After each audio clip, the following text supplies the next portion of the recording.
Bismillahirrahmanirrahim. Assalamualaikum warahmatullahi wabarakatuh. Bismillah, alhamdulillah, assalatu wassalamu ala sayyidina Muhammad Rasulillah wa ibnu Abdillah wa ala alihi wa ashabihi wa mawalah la hawla wa la quwwata illa billah. Siang ini kita sampai pada surat Al-Ghasyiyah ayat 17. Nggih. Monggo sasenep dibaca dulu. Al-Ghasyiyah. Mulai awal mohon. Hal ataka hadisul ghasyiyah. أعوذ بالله من الشيطان الرجيم بسم الله الرحمن الرحيم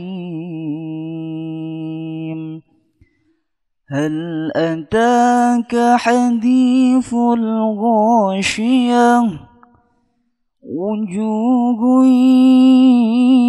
يومئذ خاشعة عاملة ناصبة تصلى نارا حامية تسقى من عين آنية ليس لهم طعام إلا من ضريع لا يسمن ولا يغني من جوع وجوه يومئذ ناعمة لسعيها راضية في جنة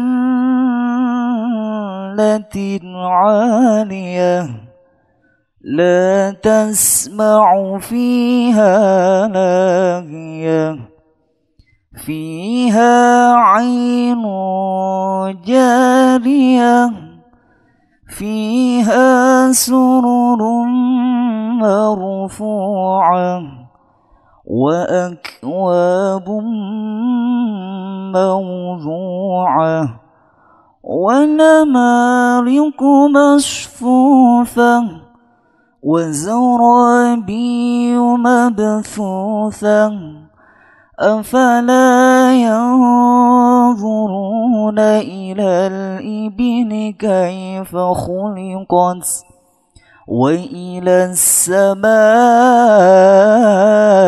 كيف رفعت وإلى الجبال كيف نصبت وإلى الأرض كيف سطحت فذكر إنما أنت مذكر لست عليهم بمسيطر إلا من تولى وكفر فيعذبه الله العذاب الأكبر إن إلينا إيابهم ثم إن علينا حسابهم صدق الله العظيم رب حاسبني حسابا يسيرا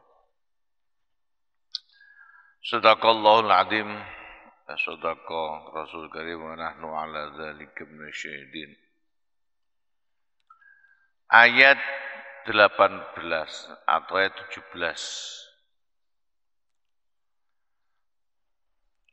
Setelah kemarin Allah memaparkan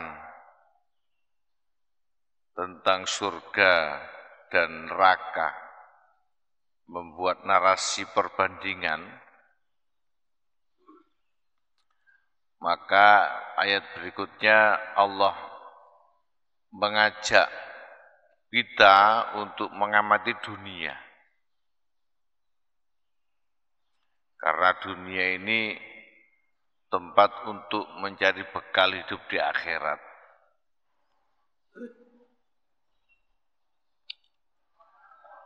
Afala yang duruna,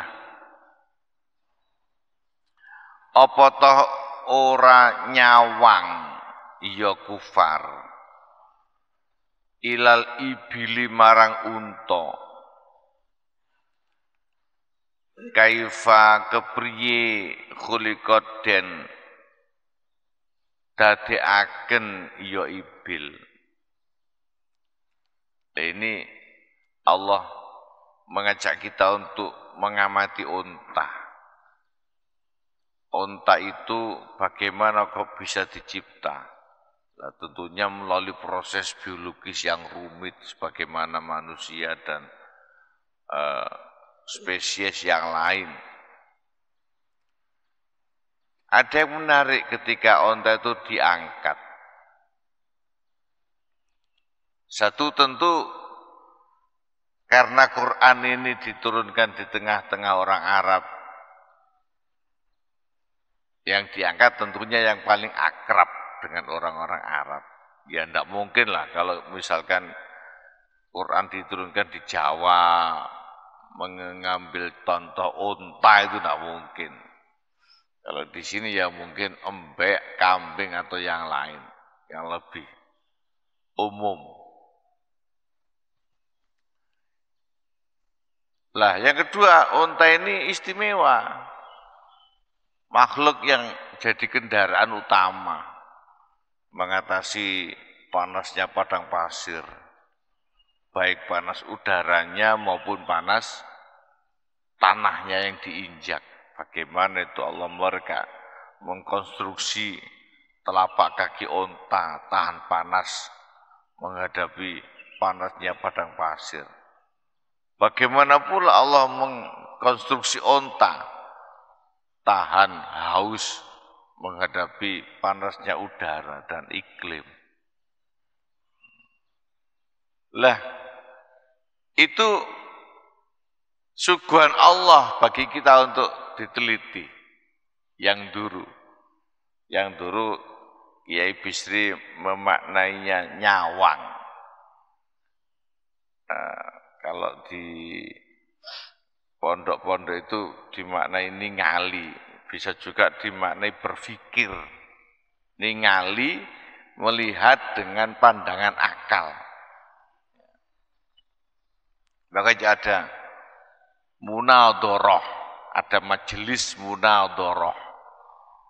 Bukan munadharah itu memandang, saling pandang kayak temu manten begitu, enggak saling mandang. Tapi munadharah itu saling menyampaikan pandangan pikiran. Munadharah. Lah di situ akan ketemu ternyata luar biasa konstruksi ciptaan Allah yang berupa unta ini. Wa ila samai kaifa rufiat, lan marang langit kaifa kepriye rufiat dan luhuraken apa ya langit. Bagaimana langit itu ditinggikan? Apakah tingginya itu karena persepsi pandangan mata atau memang ada datiahnya, ada wujudnya langit? Sampai sekarang masih misteri itu, langit itu. Apakah pula yang dimaksud langit itu adalah atmosfer kita? Allahu a'lam bishawab. Dalam beberapa redaksi Quran, langit itu juga dimaknai hujan. Hujan. Seperti dalam surat Nuh itu ya.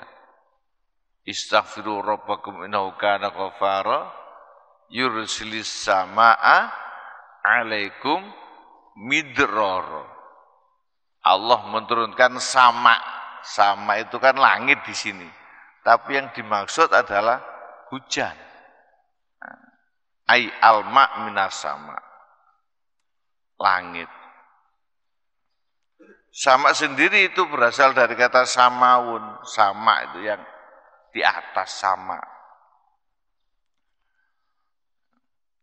Kaifa rufiat halik kepriye dan luhuraken yo sama. Ini tantangan untuk manusia. Wa ila jibali lan marang pira-pira gunung. Kaifa kepriye nusibat den dekaken apa gunung. Kok bisa gunung itu menjulang?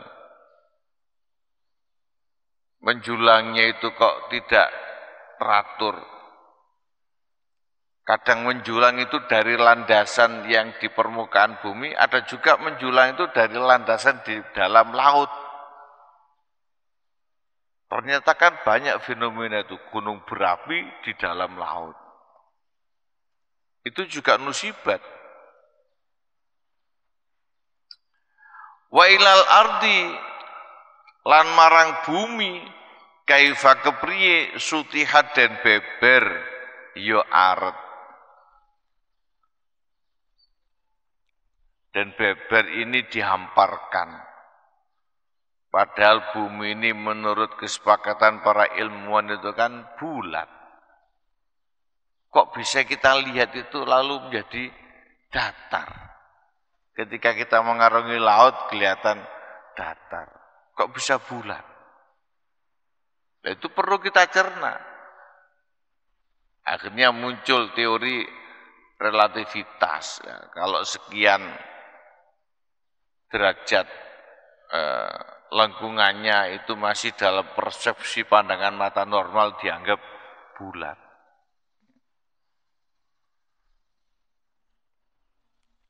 Fadakir mongko ilingo sira. Mongko ilingo sira ojo lali.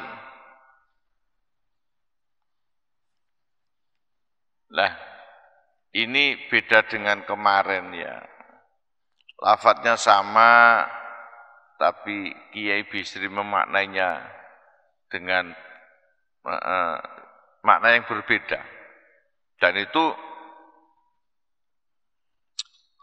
memungkinkan karena konteksnya juga berbeda.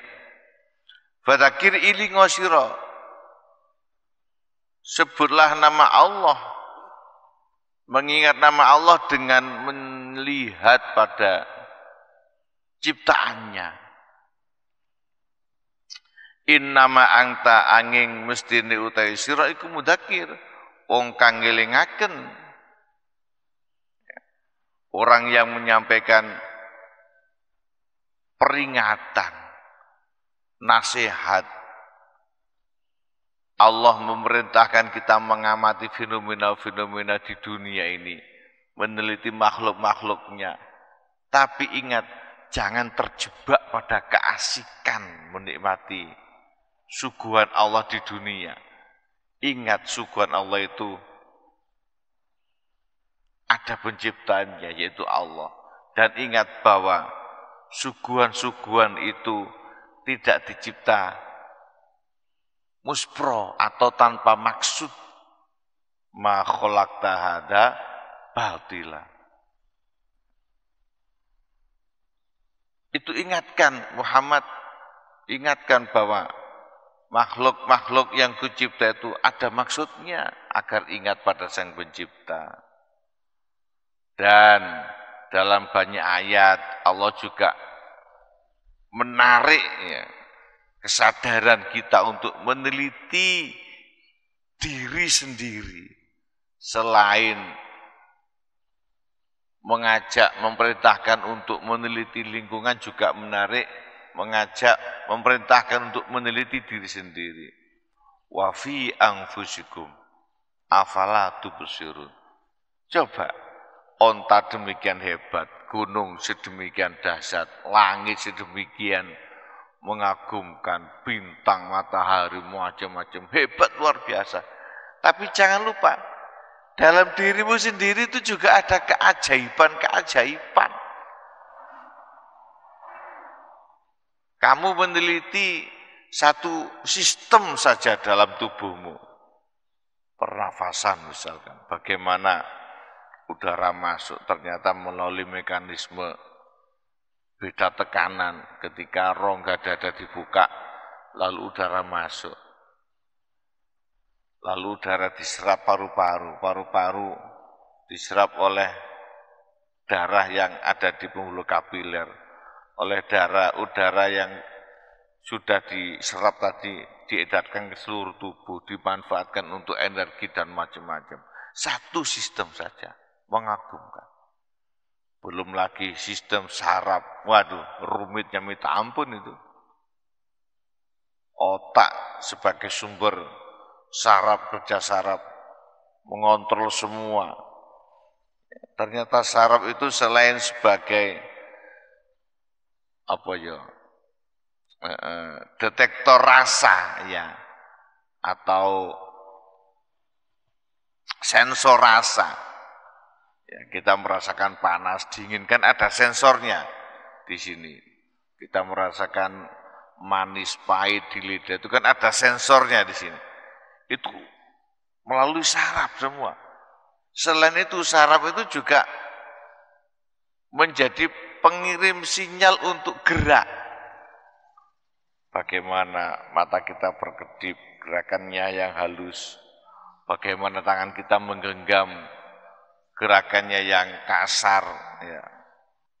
Itu ternyata yang menggerakkan itu ya dari otak lewat saraf.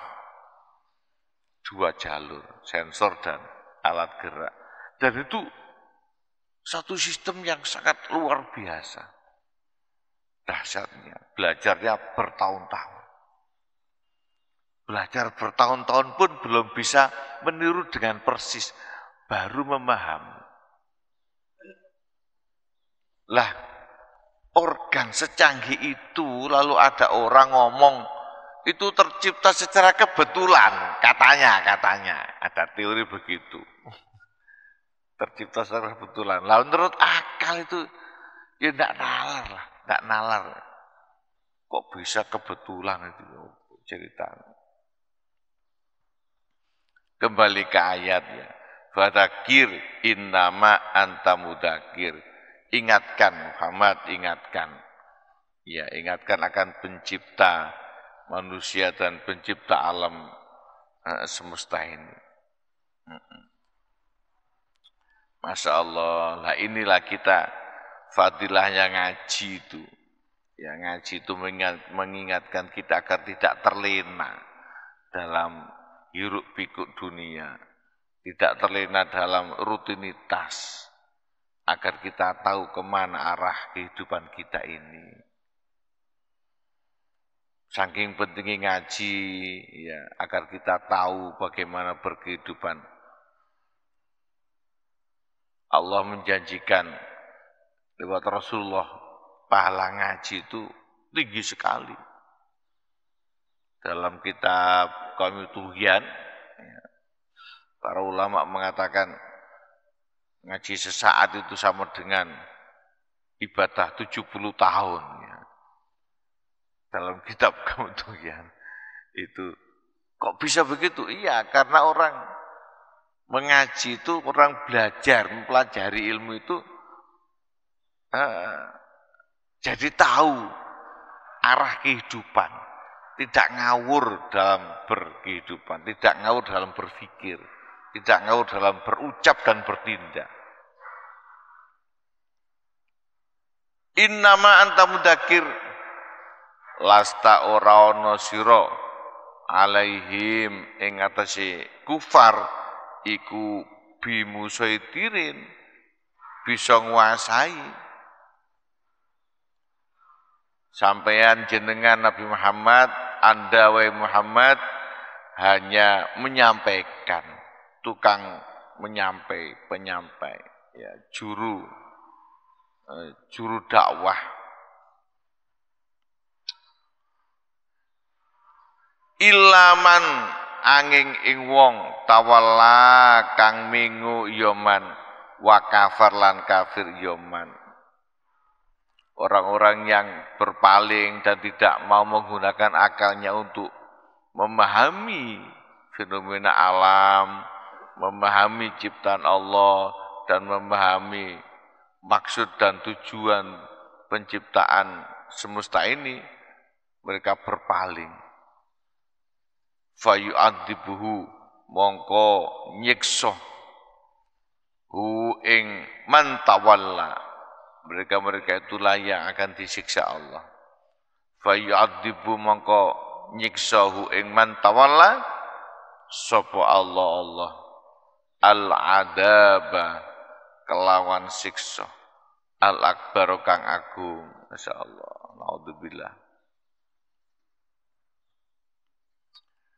Ketika ayat ini dibaca, kita diberi tuntunan untuk membaca doa Allahumma a'idni min adabik gitu ya. Rabbi a'idni min adabik. Inna ilaina iyabahum, inna ilaina setuhune iku marang kita, marang ingsun dhewe. Ya, karena ini Allah yang dawuh, firman Allah ilaina.